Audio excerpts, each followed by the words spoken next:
the enigmatic Merimde culture, predecessors of ancient Egypt or settlers who became extinct before their arrival.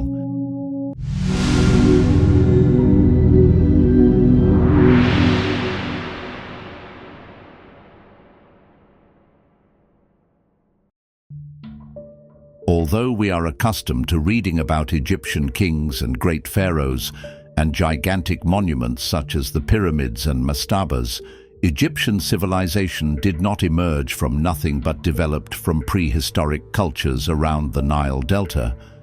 The oldest and perhaps one of the most mysterious and considered the possible origin of later Egyptian civilization is the Merimde culture, which flourished approximately from the end of the 6th millennium BC to the beginning of the 4th millennium BC.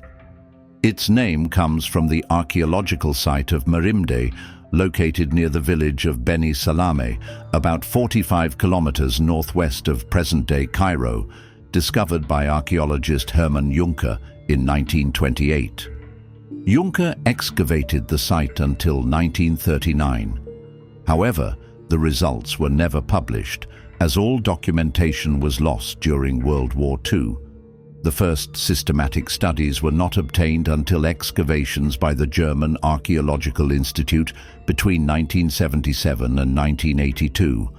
According to Joanne M. Rowland, the Neolithic settlement of Merimde is unique in that it provides the earliest evidence of a Neolithic settlement constructed in North Africa. It consisted of small huts made of wattle and daub initially, and later of mud brick, with a round or elliptical floor plan. Its inhabitants engaged in agriculture and livestock rearing, with no apparent social differentiation.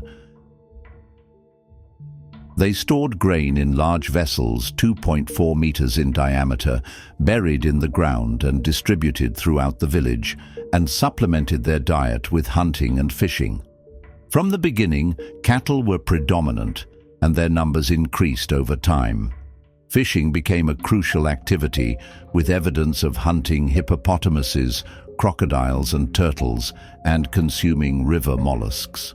This focus on aquatic resources highlights the adaptation of the Merimdans to their environment and their ability to exploit the resources of the Nile. They crafted ceramic bowls and cups, strikingly crafted without additives to harden the clay, an advanced technique for their time. Among the small artifacts they created were human idols, bull figurines, jewelry made from freshwater shells, and ostrich egg pearls. These objects indicate an exchange network that extended to the Red Sea, as many of the shell species found are not native to the region. The textile industry is evidenced by spindle whorls, very crude palette knives that may have been used for preparing cosmetics.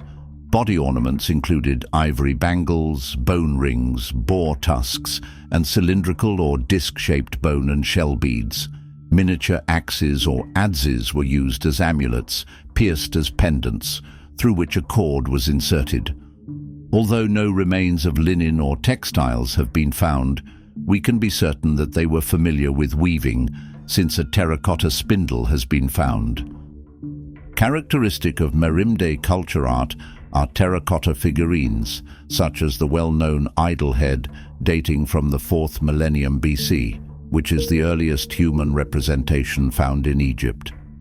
Carved with just 5 schematic holes representing the eyes, nose and mouth on an oval block. It was probably used in religious rituals on a support. In general, artistic expressions are scarce and always made in terracotta, limited to a model of a ship, an animal statuette, and numerous anthropomorphic figurines that are difficult to interpret due to their grotesque appearance.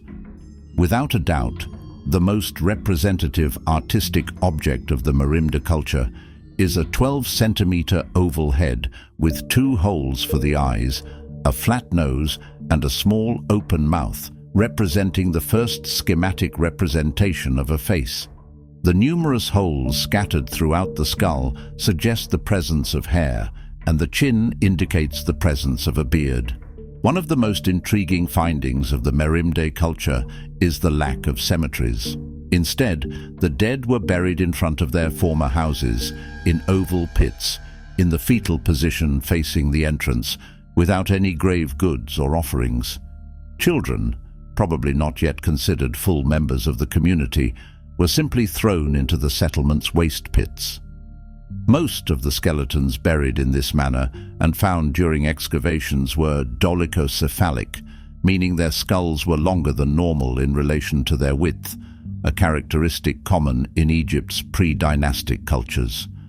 The Merimde culture displays an interesting transition of cultural influences. Initially linked to Southwest Asia, its connections shifted toward Africa until it consolidated as an indigenous Neolithic culture of Lower Egypt, influencing later Neolithic cultures such as the Fayumé and the Maadi. Some researchers believe that the head, which measures about 12 centimeters, was complemented by hair and a beard made of feathers inserted into the small holes around the face. Others of these heads or faces look more like masks, but all appear to have had ritual use and are, according to Carlos Blanco, difficult to interpret due to their grotesque appearance. In conclusion, we are dealing with a completely sedentary culture that actively practiced livestock and agriculture. Its chronological location can be established between the end of the 6th millennium BC and practically the entire 5th millennium BC, a period in which the dead, given the scarcity of funerary offerings, seemed to lack great importance.